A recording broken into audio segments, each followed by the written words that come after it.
Од 1 октомври ефтина струја. Тарифата граѓаните ќе можат да ја користат секој работен ден и сабота од 14 до 16 часот, соопштија премиерот Зоран Заев, вице-премиерот за економски прашања Кочо Анѓушев и министерот за економија Крешник Бектеши на денешната пресконференција. Истакнаа дека оваа владина мерка ќе чини 8 милиони евра на годишно ниво. Премиерот Заев истакна дека воведувањето на ефтината тарифа нема да доведе до зголемување на цената на струјата.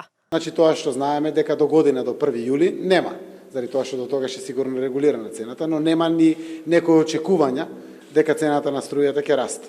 Обично цената на струјата расте кога има помала понуда на струја, а има поголема побарувачка на струја. Интересно е што оваа тарифа голем дел од граѓаните не можат да ја користат, бидејќи во тој период се на работа. Па се поставува прашањето, дали оваа мерка е наменета само за пензионерите? Вие бойлерот можете да го вклучите кога сакате, исто така можете грејењето да го вклучите кога сакате и кога не сте дома.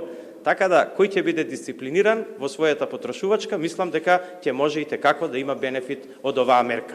Нормално, мерката е насочена кон сите граѓани на Република Македонија. Се јавите дома кој има ќе го вклучат бойлерот во вас.